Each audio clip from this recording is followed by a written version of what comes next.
Welcome to Seek Reality with Roberta Grimes. Joyous conversations about what the afterlife evidence and modern science combine to tell us is true about our one reality. You have nothing to fear. You are eternal and you are perfectly loved. Knowing the truth changes everything. Now, here's Roberta. Welcome to Seek Reality. I'm Roberta Grimes, and I'm so happy you're with us today. Our guest today is one of the most stunningly brave people I have ever met in my life, and he's also one of the smartest people. He's a graduate of elite schools and an elite college. I think he went to Princeton, believe it or not. His life was all set up for him to be, a money man, an investment banker. He could have done anything with his life, but thanks to him, he did something for us. He came across a bottle of bright red pills and he swallowed the whole thing. With us today is my wonderful, precious friend, Mark Gober. I love this man. When the history of the early 21st century is finally written, Mark's name is going to be highlighted. Mark's first amazing and completely in-your-face book to the entire scientific establishment was An End to Upside-Down Thinking, dispelling the myth that the brain produces consciousness and the implications for everyday life. It was completely on the money, solid, beautifully done. He followed that terrific book with An End to Upside-Down Living, reorienting our consciousness to live better and to save the human species. Mark's third book was An End to Upside-Down Liberty, turning traditional political thinking on its head to break free from enslavement. And, we don't do politics on Seek Reality, so I thought we'd better take a pass on that one. But his fourth book was, as you know, right up our alley. It was called An End to Upside-Down Contact, UFOs, Aliens, and Spirits, and Why Their Ongoing Interaction with Human Civilization Matters. Mark has dived a bit more into politics since then, and he's back with us today for the seventh time with another political book that we're going to talk about.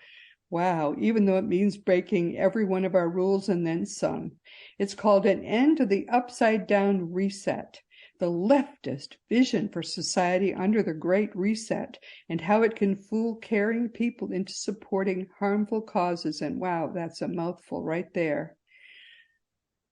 I am making an exception for this topic because I find the whole Great Reset thing to be so completely shocking and alarming that human beings, people that we consider to be human, could be so sufficiently soul dead and flat out evil to even dream of doing to other people what apparently these Great Reset people have dreamed up for the world is so far beyond the pale for me that I want to help Mark get the word out on this. Mark, welcome. It's great to have you back with us today. Roberta, thank you so much for that warm introduction. And I really appreciate all that you do and your willingness to discuss this topic, because I agree with you. It's very important. And from a spiritual lens, that's how I see this. This is a very significant sociological movement. We are going to talk about this from a spiritual perspective, because the people behind the Great Reset are in fact soul dead. When you hear that topic, think people who are soul dead. They are not soul alive. And they treat people that you and I love, people that the world should love, people who have souls, people who are eternal, powerful beings. They treat them as if they are meat robots, as if they are not alive, as if they are not human beings. They treat them as if they are nothing but meat robots. That's what these Great Resetters are.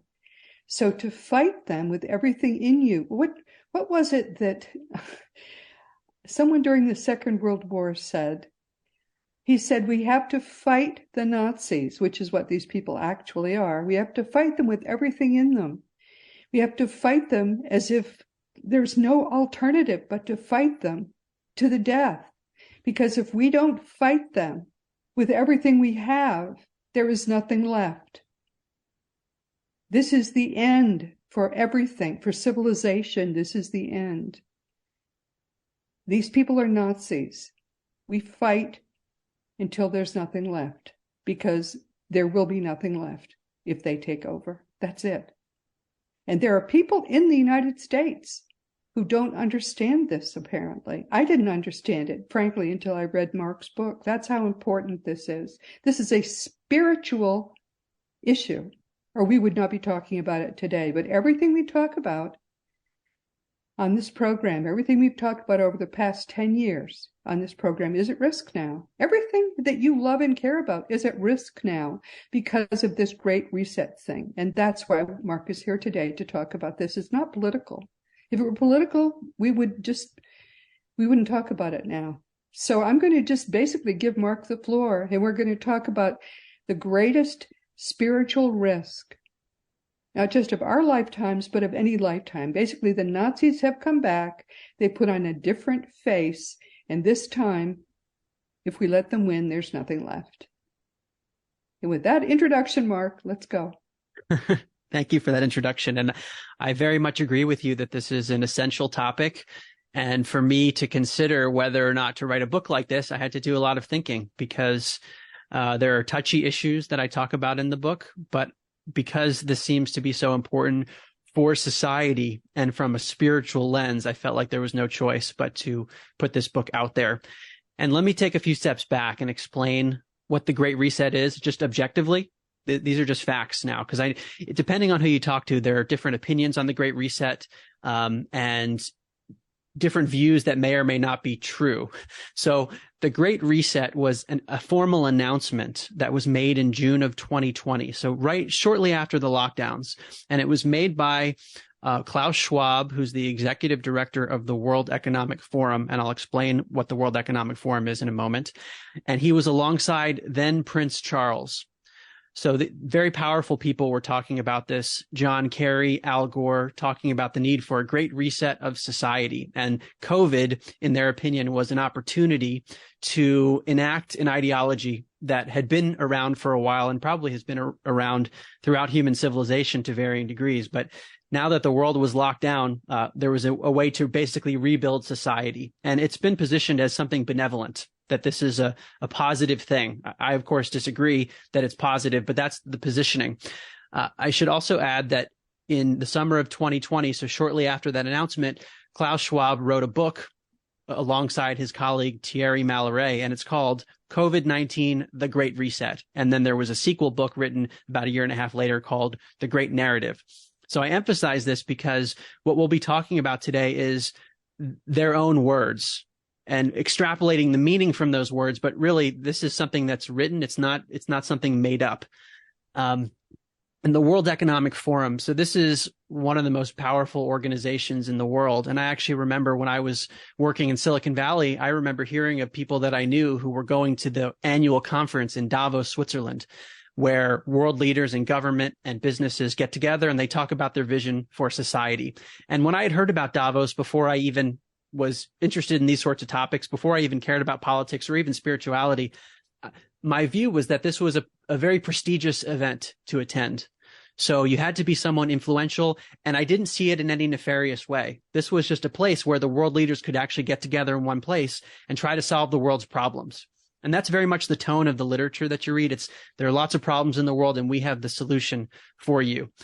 But I think ultimately where this goes wrong in many ways, is that it's a small number of people relative to the global population that seeks to impose a vision on the rest of society without the explicit consent of the people. And because the World Economic Forum is so powerful, both in the public sector and the private sector, these ideals, which we're going to talk about today, could be implemented. So let me just quickly explain what I mean by their public sector influence and their private sector influence. In terms of public sector influence, I'm referring to the World Economic Forum's ability to impact governments. And there is a Young Global Leaders program that the World Economic Forum sponsors that basically promotes certain politicians, and these are politicians throughout global governments. Klaus Schwab has even said, we penetrate the cabinets. And people like Vladimir Putin, Justin Trudeau, Emmanuel Macron of France, very, very well-known people have been part of the Young Global Leaders program. And I don't think we should necessarily assume that every person who's been through the program is 100% on board with everything from the World Economic Forum. But I mention this because these are people who have been influenced in some way by the ideology.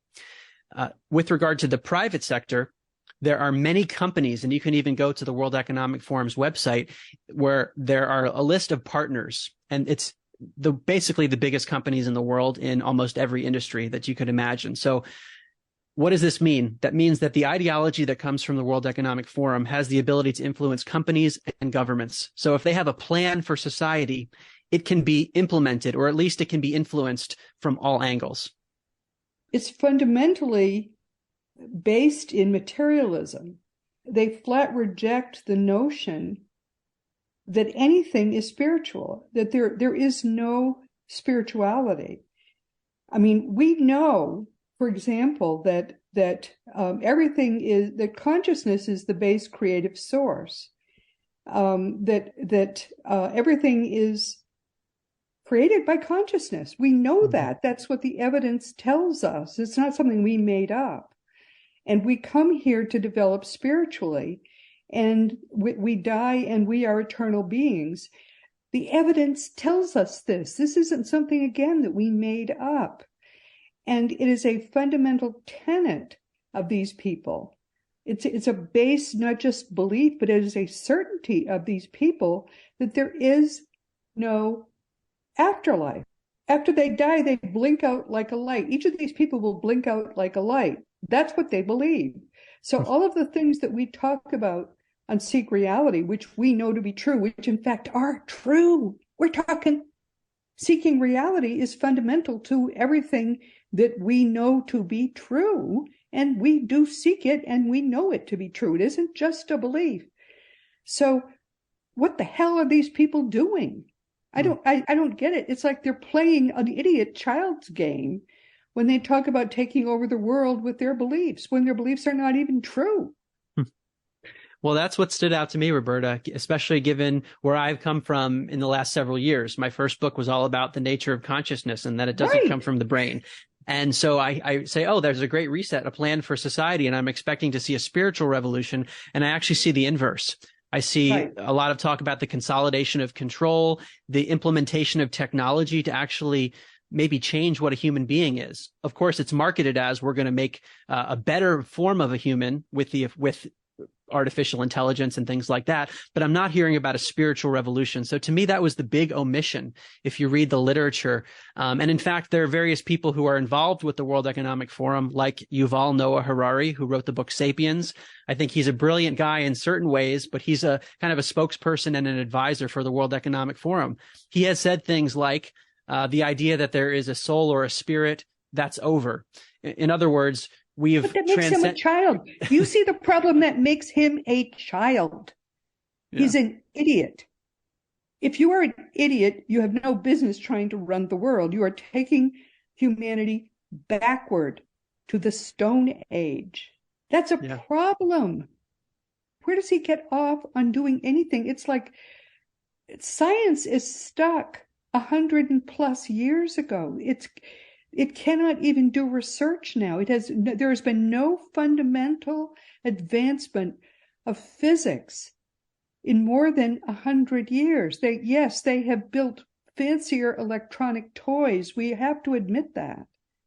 And they've made more theories, string theory and so on, but they're all theories. They cannot test them because they cannot risk finding consciousness. It stopped with Max Planck. We know that. You know that. Yeah. Absolutely. But I'm just thinking about my old mindset before I came across the scientific evidence that you're referring to. And I, in some ways, can relate to what Harari is saying, because I thought science was teaching us, because I wasn't aware of consciousness science. I thought science was teaching us that anything religious or spiritual was some kind of a superstition that we as a society were transcending. And to believe in anything spiritual or religious was to go back into the Stone Ages. And so I know that mentality of many of the people. I think in some cases, and look, I'm not inside their heads, so I don't know exactly what their incentives are or their motives, but I do think some of them are confused, or they just they don't see it. And in their view, from their warped worldview, what they're doing is actually in some way good. And that is a spiritual, I don't know if you want to call it a spiritual war. That's a term I've used. It is a spiritual challenge for us as a society, I think. And that's why I wanted to write about this book and talk about it, that we're being pushed in a very particular direction by powerful people. And therefore, it's an opportunity for us to transcend it spiritually. And I think opportunity is not maybe the right word. I think it's an imperative. We have to in order to evolve. It's an imperative, yes, but they're basically trying to slam the door on it. Mm-hmm.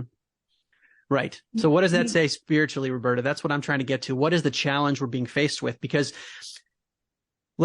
in a lot of our previous conversations and many other people that I've talked to in the space of understanding the primacy of consciousness, we talk about the need to transcend materialism.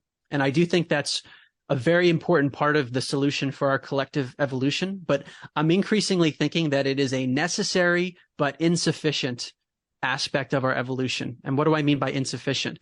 I mean that just believing in the absence of separation is not enough here. I think there's a level of discernment that's also needed, meaning we have to identify what's going on and identify potential deception, and then say no to things that are not aligned spiritually. So it's slightly different than just acknowledging the interconnectedness of all things. It's a much more active level of discernment and trying to understand what's happening in the world without just accepting everything we're given. But we may be denied the option of continuing to investigate consciousness. If these folks take over the world, I mean, we know what they did. They shut down, for example, we could all be treated like Jews. Mm-hmm. I mean, Hitler is coming back. That's what these folks really are. They are Hitler in disguise. They all wear little black mustaches. Yeah, I agree. It's the same kind of an ideology, a very totalitarian view, but it's marketed often as something compassionate. If you read the language, they talk about a more compassionate society, and the initiatives that they talk about are typically presented that way, that this is going to be helpful. This is about the collective. So it's really important to see through that. Hitler provided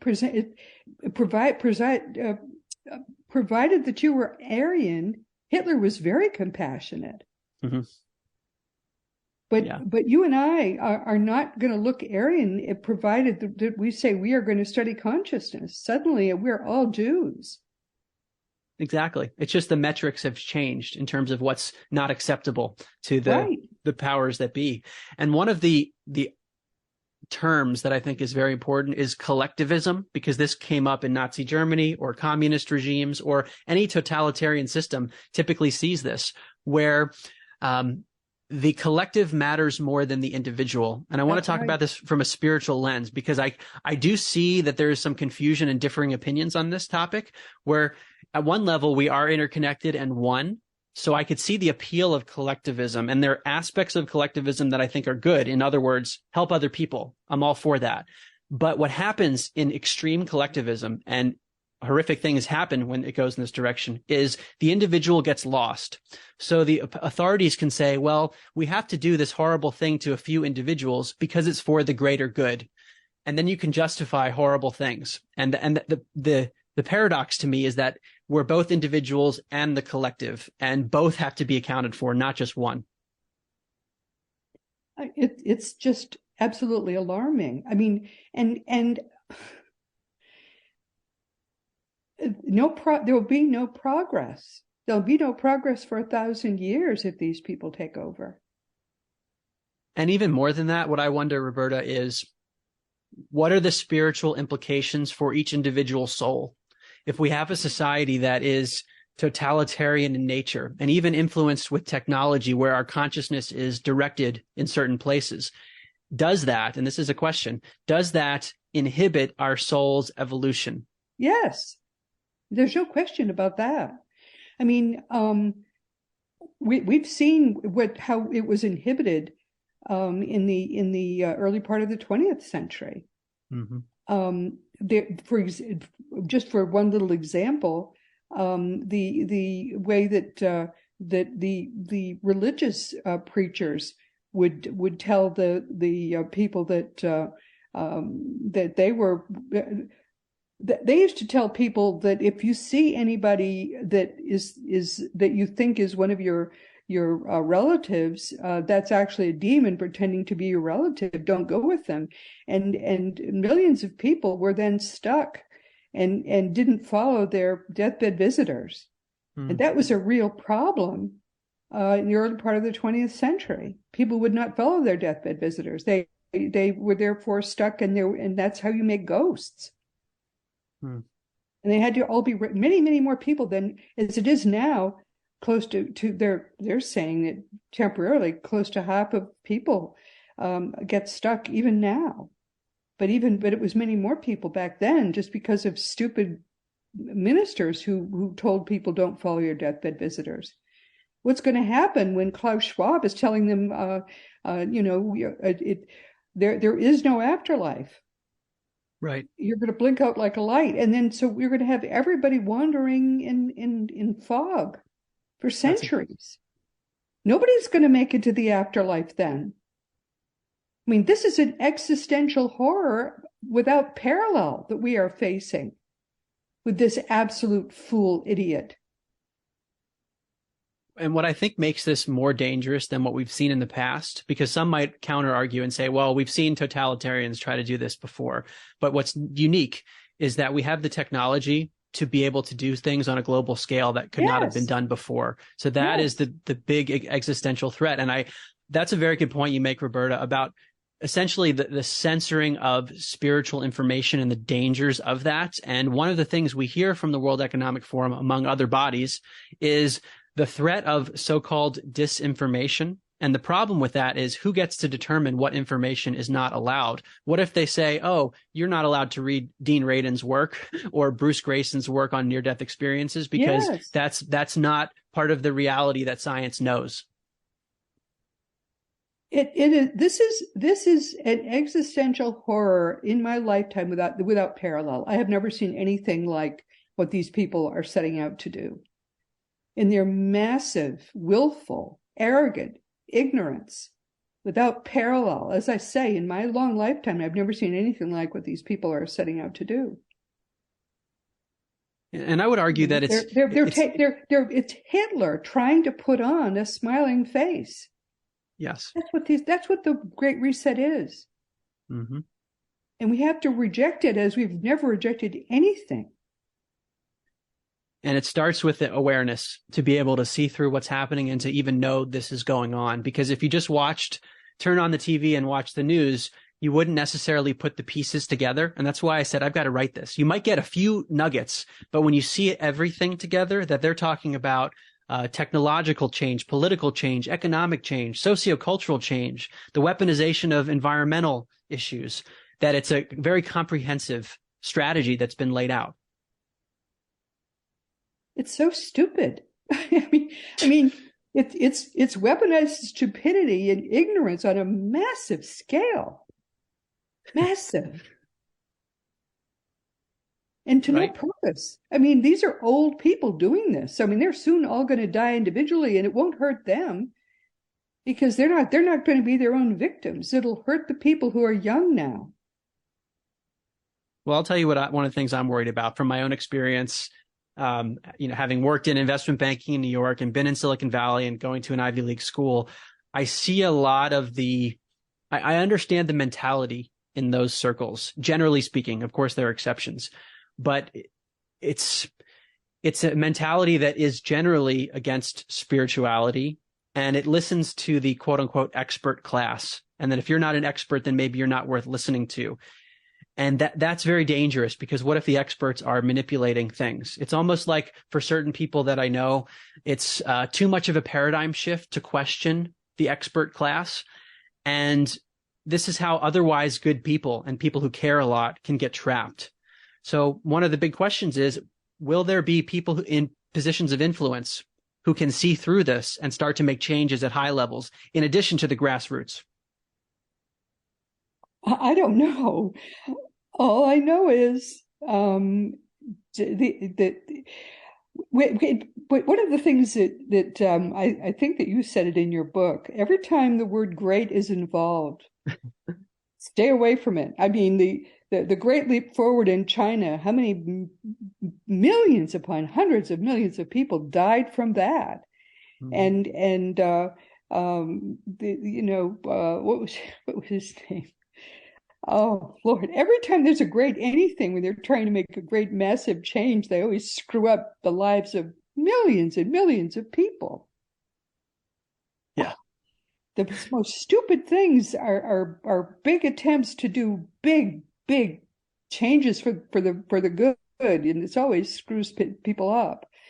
Lyndon Johnson, when he decided he was going to really solve a lot of things for a lot of Black people, he destroyed the Black family. It's always a mess. Never Yeah. trust government to do anything positive because it never works out, ever. And I think what's always important, and I've come to appreciate this more as I've researched, is to see beyond the marketing of what something is, because often what's marketed will show you the tiny little area where the policy or the strategy is beneficial to maybe certain people, but it excludes or omits the 30,000-foot view where it's actually Oh, completely the yes. opposite of compassionate to everybody else. A great leap forward, and they were going to make all that iron in all those little backyard kilns. And how many hundreds of millions of Chinese people died as a result? And then they decided one child, we got a one child policy is going to be great. Well, it turns out that by the end of this century, the Chinese are going to have a smaller population than the population of the United States. Because now nobody wants to have any children in China. Those were the two stupidest things you could ever have done in China, and they did them both. Mm-hmm. Yeah. And unfortunately, reducing the population is one of the things that you do hear a lot from influential circles and the World Economic Forum, a concern that there are too many people on the planet. And of course it's too late to fix it. Already, the population of the world has already peaked at 8 billion, and it's already going down. Yep. Yeah. You're absolutely right. That's true. And they worry, but I asked the question of basically, if you're concerned there are too many people, then who gets to make the decision about how the population is reduced and what are the mechanisms? And that's where it can start to get really dark, and I think spiritually dark. But it's already too late. Already the population of the world has turned around, and there are going to be too few people. That's turned out. That's, mark my words. There are people living now who are going to hear, hurry up and have more children because the population of the world is already too small. Mm-hmm. You're going to remember having heard Roberta Grimes say that. Well, to me, the first step with all of this is awareness, to acknowledge what's happening and see the big picture. And step two is to enact an alternative to it. I mean, there was a book that I reference in my own book. It's called The Great Regression. They're calling the Great Reset a regression, that we're moving society in a negative direction. So what's the opposite of that? How do we move it in? How do we transcend all of these various initiatives to make a more free and prosperous and spiritually evolved society? So I don't know how this is going to play out, but I think it's incumbent upon each individual for their own spiritual development, in addition to the global, the collective, to be very aware of what's going on. And it's because it can be easy to stick one's head in the sand and say, look, I don't want to think about these things. I'm too busy with my life. I think we have to be responsible and be aware and to say no where appropriate. Every time the government says, hi, I'm from the government, I'm here to help, to run in the other direction. They're never helpful. Every time you want positive change, it's got to come from the individual, and it's got to be spiritually based. The individual is the only thing that ever changes society for the better. And it's got to be spiritually based. And that's what we're working on now. Mm-hmm. I totally agree. The secular spiritual changes that Jesus is beginning now will work. And I don't know that there are Eastern spiritual changes too that can work. There are people working on those now. But religions can't change things. Religions are collectivists. That never works either.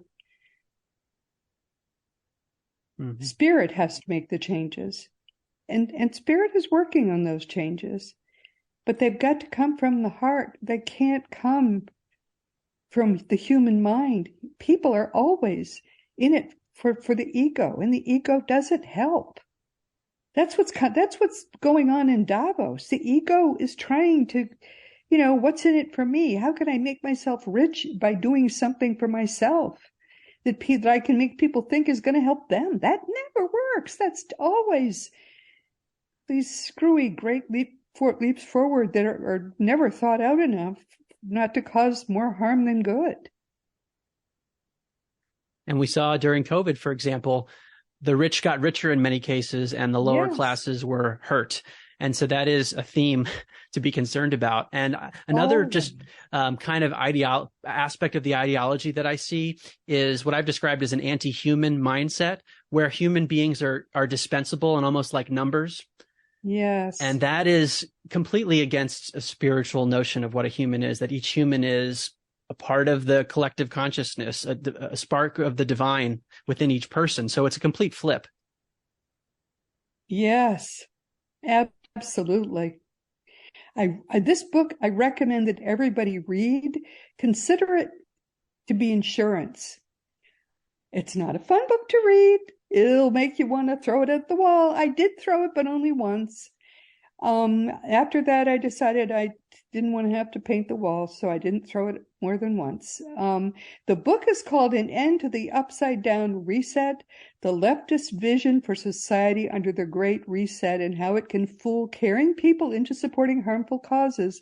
I recommend this book highly because it's so educational. I mean, I learned a lot about,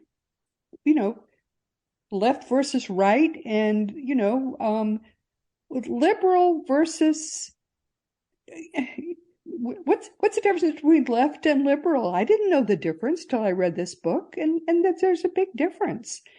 This is very important stuff if you want to be able to figure out what's really going on, even in U.S. politics or in politics in your own country. I didn't know. I haven't watched TV in almost 25 years because I've got more important things by far to do with my own work that I don't have time for that stuff. It just, annoys me and makes it so I can't sleep. I just can't bother with that. But there comes a time when you have to learn a little bit about what's going on. And this book was very, very helpful to me. As I say, it made me mad, but in a controlled way. And but these people have no good intentions at all. What they're trying to do, they're just imagine each of them with that little mustache under their nose, and you'll understand exactly what they're up to. They are just trying to be Hitler. That's all. And Hitler had no good intentions whatsoever. He hated everybody who was not, ethnically German, and he was trying to take the world over for them, giving them Lebensraum, basically making everybody into a white ethnic German. That's all he was up to. And that was it. And these people do not believe that people have souls. They believe that, you're going to die and blink out like a light, which of course is wrong. It's just, if it were true, I would tell you. I have spent my life researching this stuff. That is simply not true. Your life really is eternal. I say it to you every week, and I say it to you because it's certainly true. Your life is eternal. But if these people were to take over the world, they would teach everybody that in fact, you're going to blink out like a light, and guess what would happen? Because your mind is powerful, you would blink out like a light, and you would have to be rescued one by one by those who know better. It would take a long time, and it would be just a waste of time, energy, and effort before you could finally go where you're supposed to go, which is to where life really is eternal. It would be a disaster of epic proportions if these people got their way. So each of us now is sadly a foot soldier in the army of truth against horror, because these people's egos are getting in the way of what should be their common sense. But this is a wonderful, wonderful book, because it is a warning to us all about what can happen if people's egos do get in the way of their common sense. We're not quite at the end of our time, but I want to make sure that the most important information gets to people. What do you want people to be thinking about when they hear the words Great Reset? That's a great question. Well, I have a two-part answer. One is about the Great Reset itself, and one is about maybe the future if it's not called the Great Reset. I think when one hears the Great Reset, to automatically question the narrative that's coming, to ask, is this actually going to be beneficial in the way that it's being marketed to us? And sometimes it might not be called the Great Reset today. It might just be called a policy that's being endorsed by the World Economic Forum, something like that. And it's all part of the Great Reset ideology. So to be questioning of it, and to be aware when this is happening, and to just have your antennae up. And the second answer is, we're having this discussion today in 2023, and the terminology might change in the future. Maybe it won't be called the Great Reset. Maybe it'll be called something else, but it's a very similar ideology that we've seen throughout history, where people have a desire to control. And like we said earlier, because of the advent of all kinds of new technologies, the potential for dystopia exists in ways that we didn't see in the past. And spiritually, that is, in my opinion, a great threat for our evolution.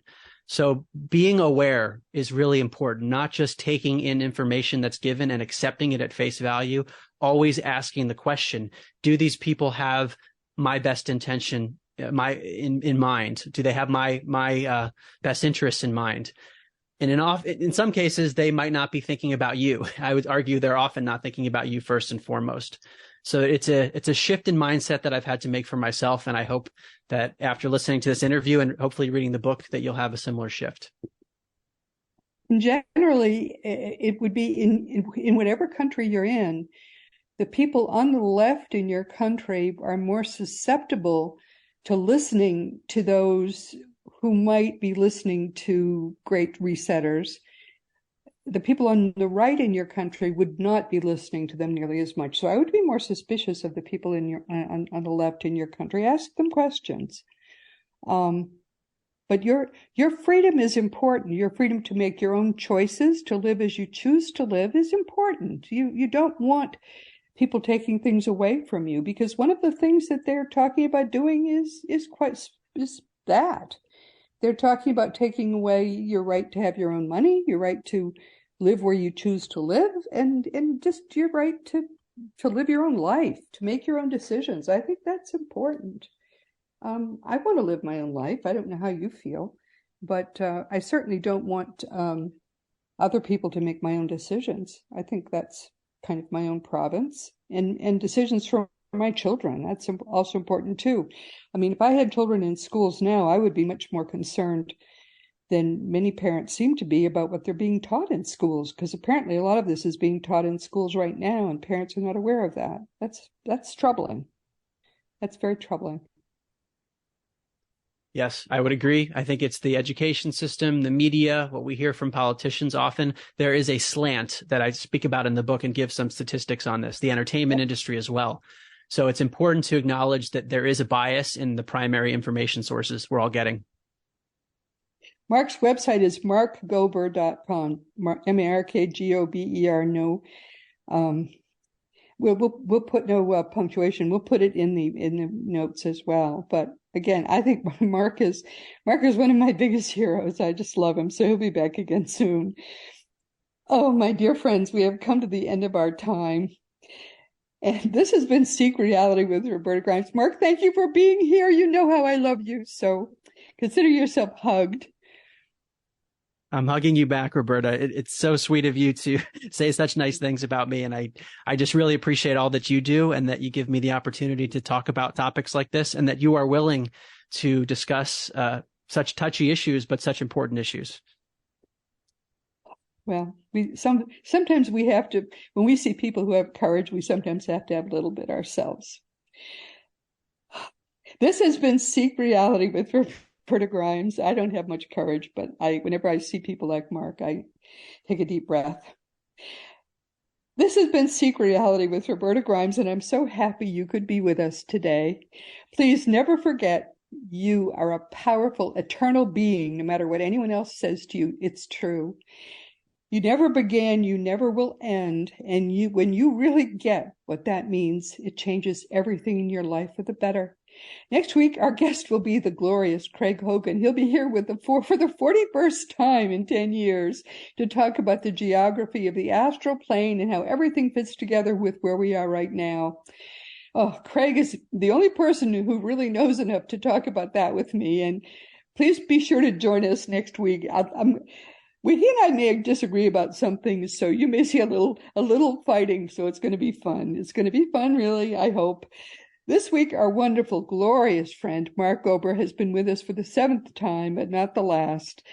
If you've been a long-time Seek Reality listener, you know we never do politics here, but we're going to be probably skating along the edge of it from now on whenever Mark is with us, because I've got to get a little more courage about talking about some of this. We've all got to be a little more courageous because we've got to defend ourselves. In the time that's coming, a little more courage is going to be necessary. And wherever Mark goes, I'm going to follow him. I really believe in what he's doing. This book, An End to the Upside Down Reset, the leftist vision for society under the Great Reset and how it can fool caring people into supporting harmful causes, really is Nazism in the 21st century. And frankly, Hitler rides again now, and every one of us has got to take a side against Hitler. There are no other sides that are possible for people who care about the future and care about their loved ones and whether or not there even will be a future aside from evil. It's up to each of us to learn the truth and then to stand for the truth while we still can. We fought off the same nutty ideas in the 20th century. I can't believe it's going to come around again. So, frankly, truth and freedom and righteousness always win. When people who are of goodwill will stand together, there's nothing that can stand against us. So here we are. And now it's time once again to mention that Seek Reality Online is your one-stop resource for all things afterlife. Just go to seekreality.com and start to learn for yourself that your own reality really is eternal. And teachingsbyjesus.com is your single resource for all the beautiful divine truths that are brought to us in perfect love by the greatest teacher who ever lived. Master Jesus, the eternally risen Christ, it really is his turn now. And Christianity, the religion, is finally dying, so the teachings of Jesus can finally come alive. Teachingsbyjesus.com is the Lord's own entirely religion-free website made by and for him in perfect love for you. As I'm sure you know by now, my nonfiction books are Liberating Jesus, My Thomas, The Fun of Dying, The Fun of Staying in Touch, The Fun of Growing Forever, The Fun of Living Together, and for young children, there's The Fun of Meeting Jesus. You can order all these books through bookstores on Amazon.com or on BarnesandNoble.com, and most of the adult books, but the last, are also available as audiobooks. If you want to talk about anything at all, you always can just contact me through the green contact block on robertagrimes.com. I answer all my emails, just please be sure to give me your correct email address. Past episodes of Seek Reality are available wherever podcasts are found, and many people just listen each week through the free Seek Reality app, which you can find wherever free apps are available. Meanwhile, this has been Seek Reality with Roberta Grimes. Please enjoy and make the most of this coming week in our one reality, always knowing that you are a powerful, eternal being. And you, and most of all in the entire universe, you in particular, are infinitely loved. You've been listening to Seek Reality with Roberta Grimes. Roberta blogs and answers questions at robertagrimes.com. Join us every week as we explore what the afterlife evidence and modern science combine to tell us is true about the one reality we all share. Knowing the truth changes everything.